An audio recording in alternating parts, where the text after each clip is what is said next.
Hey everyone, welcome to the next video from Chapter 7. So in this video, we're going to do more theory, but we're going to do this through an example, a simple example, that should hopefully make some of the stuff that we're saying in the theory sections a little more clear, a little more directly applicable, so you can see how it works, what it comes down to, and how all this stuff works together to give you the theory that you had. Let's go ahead and get started with our example. So for this one, we're going to consider the second order ODE. Y double prime plus 2y prime minus 8y equals 0. This is an ODE we already know how to solve. We solved it in chapter 3. We find the characteristic equation, r squared plus 2r minus 8 equals 0. And this is r plus 4, r minus 2, which means our roots are 2 and 4. And so our general solution is c1 e to the minus 4t plus c2 e to the 2t. And our Wronskian, which was y1, y2 prime minus y2, y1 prime, is going to be e to the minus 4t times 2e to the 2t plus 4 e to the 4 minus 4t e to the 2t, which is going to be 6e to the minus 2t, which is never 0. So we're good. This is all chapter 3. This should be clear and easy in how you do all of this. So now let's convert this ODE into a system and see what we can do with theory from that point. So the system version says x1 is going to be y, x2 is going to be y prime, and then what I get is that x1 prime equals x2, and x2 prime equals 8x1 minus 2x2 if you convert the equation above into this format. So then what this becomes x equals the matrix 0, 1, 8, minus 2 times x1, x2. And that is our matrix version of this ODE. Now, we saw before that we got a general solution using e to the negative 4t and e to the 2t. So motivated by the general solution above, we set x1 equal to the vector e to the minus 4t times negative 4 e to the minus 4t, because x1 is y, x2 is y prime. So if this is y, this should be y prime. And we set x2 to be the vector e to the 2t, 2e to the 2t. Now let's first verify these guys both solve the equation, and then we'll see what we get for the Wronskian when we put them together in a matrix. So what is x1 prime? Well, that's going to be minus 4 e to the minus 4t and 16 e to the minus 4t, because we just do derivatives component-wise. And if I look at 0, 1, 8 minus 2 times x1, e to the minus 4t, negative 4 e to the minus 4t, I get a minus 4 e to the minus 4t, and down here I get an 8 times e to the minus 4t plus 2 times 4 e to the minus 4t. So I do get a 16 e to the minus 4t. So x1 solves our equation. And x2 is going to do it the same way. x2 prime is going to be 2 e to the 2t, 4 e to the 2t. If I multiply 0, 1, 8 minus 2 times e to the 2t, 2e to the 2t, what I get is 2e to the 2t, and then this one gives me 8 minus 4 is 4e to the 2t. So x2 solves my equation.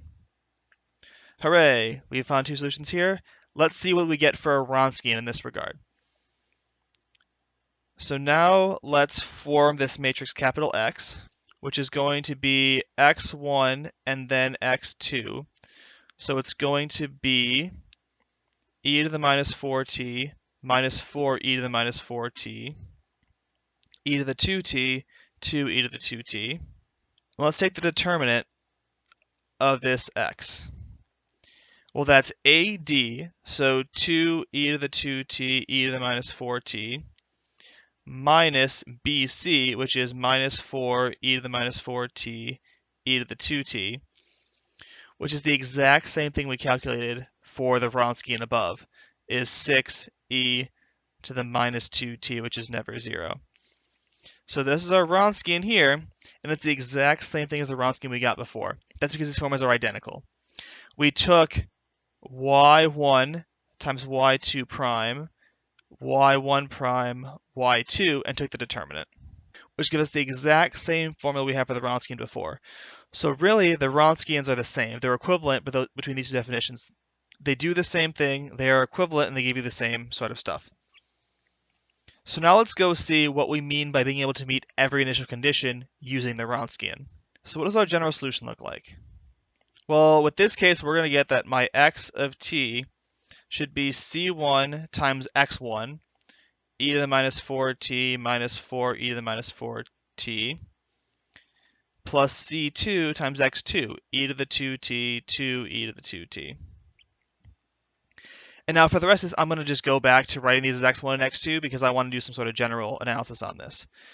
So I get x of t equals c1 x1 of t plus c2 x2 of t. Now say I want to meet the initial condition. Say I want x of t0 to equal the vector ab.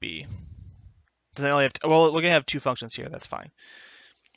Then that means I want ab to equal c1 x1 at t0 plus c2 x2 at t0. Well, now let's write this out in terms of its component functions. So this tells me because the two things are equal, both rows must be equal.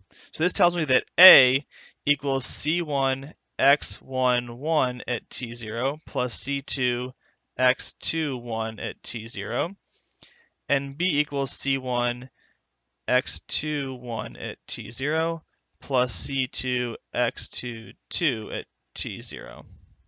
But now this here again looks like a linear system. And if you break it down, you'll see this is equivalent to saying that the matrix X at t0 times a vector c1, c2 equals the vector ab.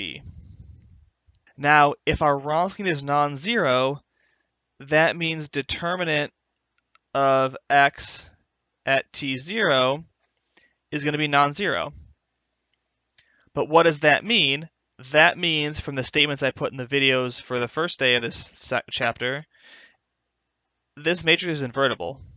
So if I multiply both sides here by x t0 inverse, I get something like x t0 inverse x t0 times c1 c2 equals x t0 inverse of AB, because this inverse matrix exists because it's invertible. And now these two here become the identity. And so I get c1 c2 equals x inverse t0 multiplied to AB. So if my Wronskian is non-zero, if I have a non-zero determinant, then I can always solve for the constants c1 and c2 to meet the initial conditions just by this formula here. If I can find the matrix and take its inverse, I can always do it.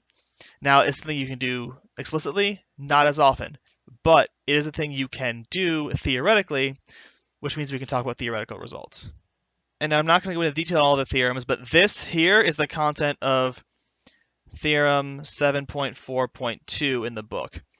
They use words like linearly independent, which I'm trying to avoid using for this class, but the idea is linearly independent means the Wronskian is non-zero. So the Wronskian is non-zero, I can always solve for initial conditions, and that's what that means by that theorem. And again, we say these are a fundamental set of solutions if the Wronskian is non-zero, same as we did before. Now I want to sort of mention the other points here that might be confusing in terms of the theory, just to sort of get them out of the way, make sure you can understand what's going on. So theorem 7.4.4, this is the idea of saying that fundamental sets of solutions always exist. This is similar to finding the solutions to a second order equation where we had y1 of t0 equals 1 y1 prime of t0 equals 0, y2 of t0 equals 0, y2 prime of t0 equals 1. Since these guys have Wronskian 1, we know they're fundamental set of solutions, and they always exist by the existence uniqueness theorems. So this was the idea for second order equations. For n function systems, the idea is this theorem here. It basically says you pick all these different ones that match different initial conditions, and then they're automatically a fundamental set of solutions. So it's the thing you can do normally. For simple 2x2 systems, you should be able to figure out how to do this, but it'll be given to you explicitly it should do that. And then finally, as before, theorem 7.4.5 is the whole splitting into real and imaginary parts. So if I have everything in my functions are real, and I get complex valued solutions, I can just take the real part and the imaginary part, and that gives me two solutions that are going to be independent. And they're going to be the right things that we want to actually solve our problems. We'll see this when we get to the idea of complex solutions, which are going to come back again, obviously, in a couple sections. All right, so that's it for this section. Now that was probably a lot, but I do have one problem I want you guys to work on. It's just a quick one on converting converting a second order ODE into a first order system. So I'll put that up for you right now. All right, so that's your little problem. Just write that as a system in the matrix form. That'll be it for that one. That was a lot of theory. Next video, at least thankfully, we're getting back to more computational stuff. Still a little bit of weird definitions mixed in there because we need it for matrix stuff, but we're going into more computation in the next video. So thanks for watching this one, and I will see you in the next one.